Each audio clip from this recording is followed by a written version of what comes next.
नमस्कार दोस्तों, स्वागत है आप सभी का एक और नई वीडियो में। तो दोस्तों, आज मैं आपको बताऊंगा 11 ऐसी टिप्स म्यूचुअल फंड के बारे में जो आपको मदद करेंगी ज़्यादा रिटर्न दिलाने के लिए।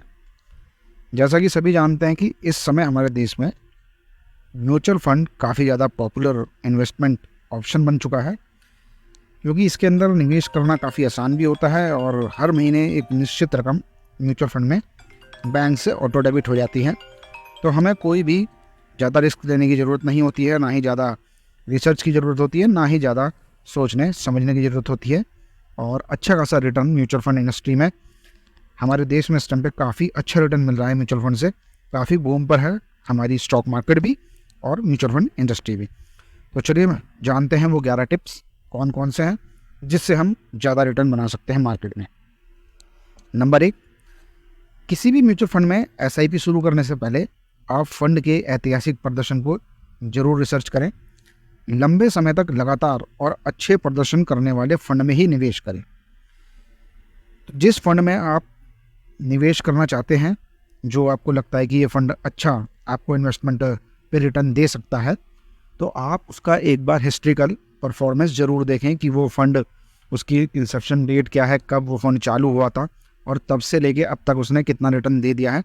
तो ये आपको मदद करेगा उस फंड को और अच्छा समझने में और एक अच्छी रिटर्न बनाने में।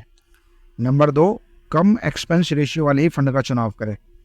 देखिए, म्यूचुअल फंड में एक चार्ज लगता है जिसे कहते हैं एक्सपेंस रेशो। अब ये एक्सपेंस रेशो क्या होता है? ये कंपनी हमसे चार्ज करती है हमारे फंड को मेंटेन करने के लिए, उसकी देखभाल करने के लिए। तो मैं आपको यही सजेस्ट करूँगा कि ऐसे फंड को चुनें जिसका एक्सपेंस रेशो 1% से नीचे नीचे हो, क्योंकि अगर 1% से ऊपर होगा तो लॉन्ग टर्म में जब हमारा रिटर्न मिलता है तो वहाँ ये बहुत इफेक्ट डालता है हमारे रिटर्न के ऊपर।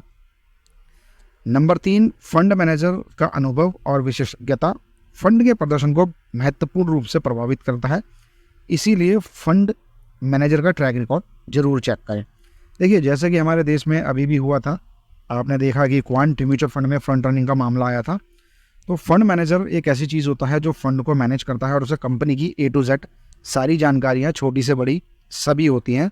तो जब भी आप किसी फंड में इन्वेस्टमेंट करने जा रहे हैं तो एक बार उस पर रिसर्च जरूर करें कि फंड मैनेजर का नाम क्या है, वो कब से इस AMC में है और इस AMC में आने से पहले वो किस AMC में थे या किस बैंक के साथ या किस म्यूचुअल फंड के साथ काम कर रहे थे। तो ये ज़रूर चेक करें और ये भी एक बार नज़र डालने की उनका ट्रैक रिकॉर्ड कैसा रहा है, कि जिस फंड को उन्होंने संभाला है उसने अच्छा परफॉर्मेंस किया है मार्केट में या नहीं किया है।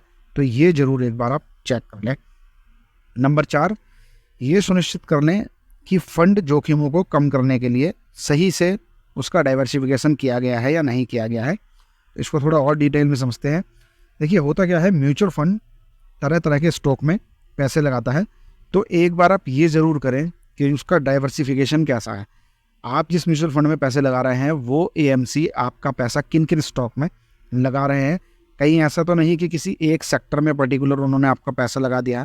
इससे होगा क्या, अगर मान लीजिए सेक्टर स्पेसिफिक कोई रिस्क आता है या फिर इंडस्ट्री स्पेसिफिक कोई रिस्क आता है, तो उस शेयर पे बहुत ज़्यादा फ़र्क पड़ेगा, जिसकी वजह से आपके रिटर्न पे भी फ़र्क पड़ेगा। तो डाइवर्सिफिकेशन किस तरह से उस फंड का किया गया है, small cap, mid cap, large cap, तीनों के अंदर है या फिर किसी एक ही कैप के अंदर सारा का सारा पैसा है, ये ज़रूर चेक कर लें। नंबर 5, अनुशासित तरीके से निवेश करने की आदत डालें, क्योंकि लंबी अवधि में वित्तीय लक्ष्यों को प्राप्त करने के लिए ये बहुत ज़रूरी होता है। इसे भी थोड़ा सा हम डीप में समझते हैं। देखिए, अनुशासित तरीके का मतलब यह है कि आप अपने निवेश करने की एक रेगुलर आदत डालें। इसे ऐसे समझ लीजिए कि जैसे रोज़ हम कुछ ना कुछ काम करते हैं। मान लीजिए हम ऑफिस जाते हैं, हम खाना खाते हैं, हम सोते हैं। तो इसी को कहते हैं एक अनुशासित तरीका।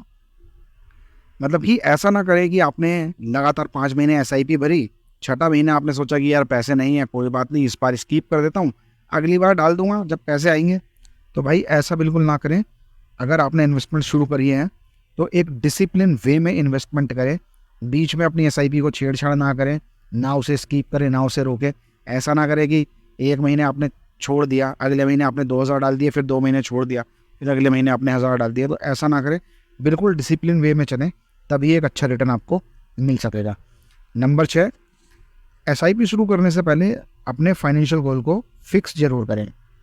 देखिए, फाइनेंशियल गोल बनाना इसलिए भी ज़रूरी होता है कि अगर हमें यही नहीं पता होगा कि हमें इन्वेस्टमेंट करनी क्यों है, तो हम उस फंड से कुछ ज़्यादा खास रिटर्न हासिल नहीं कर पाएंगे, क्योंकि हमारे दिमाग में बस यही रहेगा कि हमने एसआईपी डाल दिया है, जब पैसा जुड़ जाएगा कोई काम आएगा तो हम निकाल लेंगे, क्योंकि हमारे पास कोई गोल है नहीं।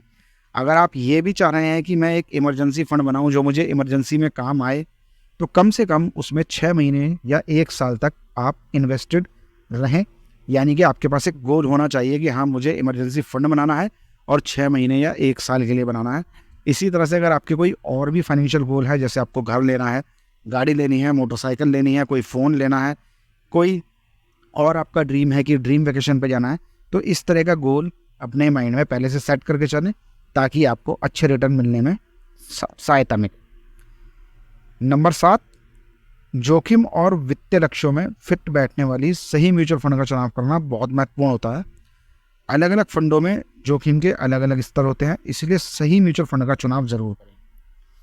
देखिए, होता क्या है, जैसे कि मैंने अभी भी बताया था कि हमें अपनी रिस्क प्रोफाइल चेक करनी होती है और हमें ये देखना होता है कि जो हमारे इन्वेस्टमेंट गोल हैं, क्या ये फंड उसे पूरा करने में हमारी मदद करेगा या नहीं करेगा। मान लीजिए अगर 5 साल बाद मुझे कोई अच्छी सी एक स्पोर्ट बाइक लेनी है जिसकी कीमत लगभग 3 या 4 लाख रुपए हो, तो मैं इस चीज़ को ज़रूर चेक करूँगा कि जिस फंड में मैं पैसा लगा रहा हूँ, क्या ये उतना रिटर्न बना पाएगा मेरे, कि मैं 3 साल बाद उस बाइक को ले सकूँ या किसी उस घर को ले सकूँ, क्या उसके लिए ये फिट बैठता है कि नहीं बैठता है। तो इसकी रिसर्च ज़रूर कर लें।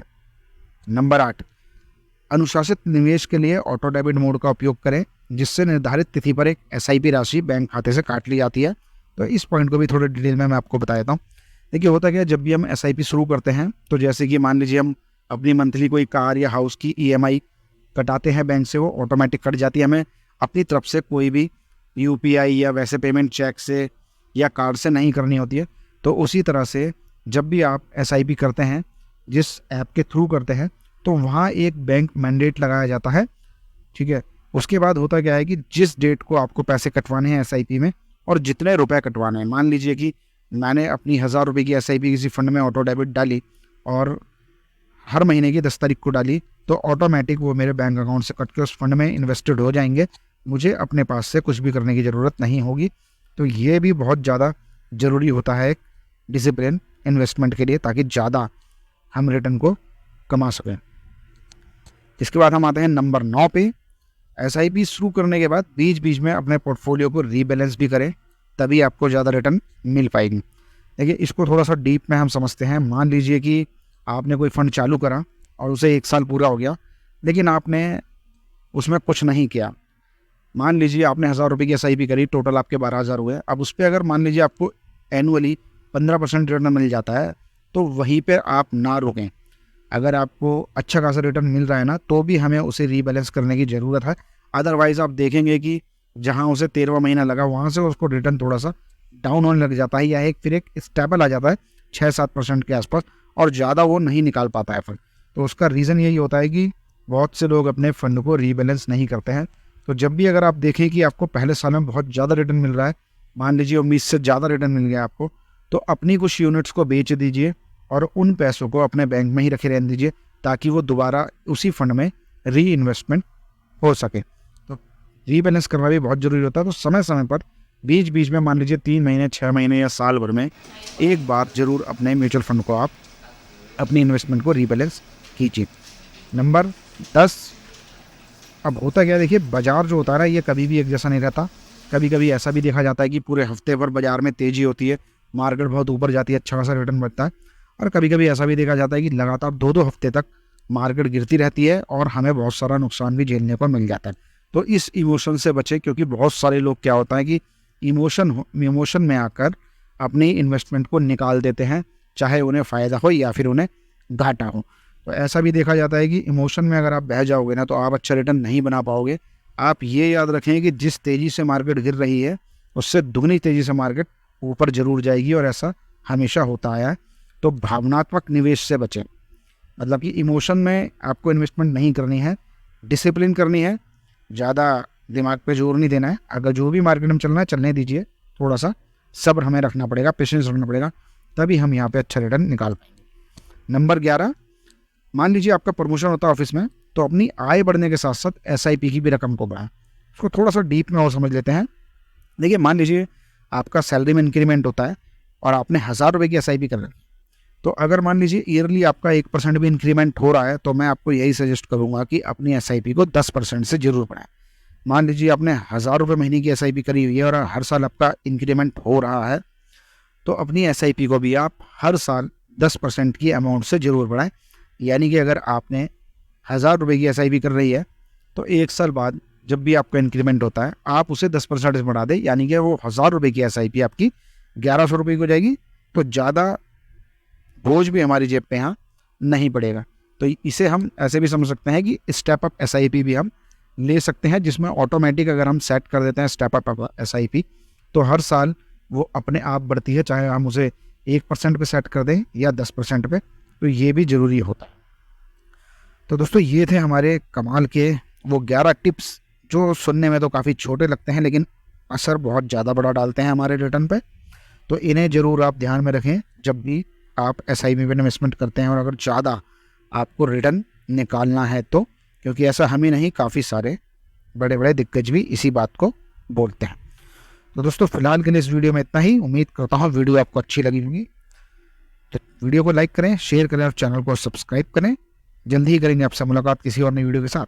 तब तक के लिए टेक केयर, बाय बाय।